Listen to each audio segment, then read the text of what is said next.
ঝিনাইদহ ৪ আসনের সংসদ সদস্য আনোয়ারুল আজিম হত্যাকাণ্ডে জড়িতদের গ্রেফতারে কখনো বিদেশের মাটিতে, কখনো ঢাকায়, কখনো আবার সংসদীয় এলাকায় একের পর এক অভিযান চালায় ঢাকা মহানগর গোয়েন্দা পুলিশ। গোয়েন্দা তথ্যের ভিত্তিতে পুলিশ জানতে পারে এমপি হত্যায় জড়িত ২ আসামি ফয়সাল ও মুস্তাফিজ আত্মগোপনে আছে পাহাড়ে। সেখানকার একটি মন্দিরে অভিযান চালিয়ে বুধবার বিকেলে দুজনকে গ্রেফতার করে ডিবি। পরে তাদেরকে নিয়ে হেলিকপ্টারে করে ঢাকায় আসে ডিবির টিম। পুলিশ বলছে সেখানে তারা ২৩ দিন ধরে নিজেদের হিন্দু দাবি করে পলাশ শিমুল পরিচয়ে আত্মগোপনে ছিলেন।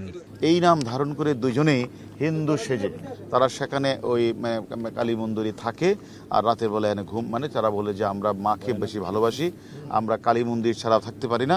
এই ছদ্মবেশ ধারণ করে তারা এখানে প্রায় ২৩ দিনের মতো ছিল। এদিকে একই দিন আনার হত্যার রহস্য উদ্ঘাটনে ঝিনাইদহের ২টি পুকুরে অভিযান চালায় ডিবি। আলামত উদ্ধারে মামলার আসামি কাজী কামাল আহমেদ বাবুকে সঙ্গে নিয়ে চলে অভিযান। নগদের কাছে সব গ্রাহকই প্রিয়, তাই তো সারা দেশে ক্যাশ আউট চার্জ সবচেয়ে কম।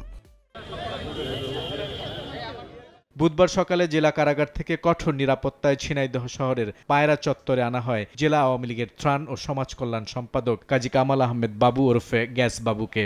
তার তথ্য অনুযায়ী চত্বরের উত্তর পাশের একটি পুকুরে জেলে ও ডুবুরি নামিয়ে আসামিদের মোবাইল উদ্ধারে ডিবির অতিরিক্ত কমিশনার হারুনুর রশিদের নেতৃত্বে অভিযান চালানো হয়। সেখান থেকে শহরের স্টেডিয়াম এলাকায় আরেকটি পুকুরে অভিযান চালায় তারা। তবে দুপুর ১২টা থেকে ২:৩০ পর্যন্ত চলা অভিযানে মেলেনি হত্যাকাণ্ডের সঙ্গে জড়িত কোনো আলামত। এই ঘটনার সাথে ডিজিটাল এভিডেন্স, যার সাথে কথাবার্তা হয়েছে, এই মোবাইল ৩টায় স্বীকারোক্তিমূলক জবান দিয়ে বলেছেন যে উনি ঝিনাইদহে ২টা পুকুরের মধ্যে উনি ফেলে দিয়েছেন। আনার হত্যাকাণ্ডের সঙ্গে জড়িত মূল হোতা আখতারুজ্জামান শাহীন এখনো অধরা, পালিয়ে আছে মার্কিন যুক্তরাষ্ট্রে।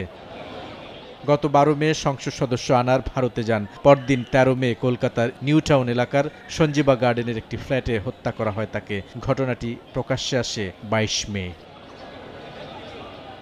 বুলবুল রেজা, সময় সংবাদ, ঢাকা।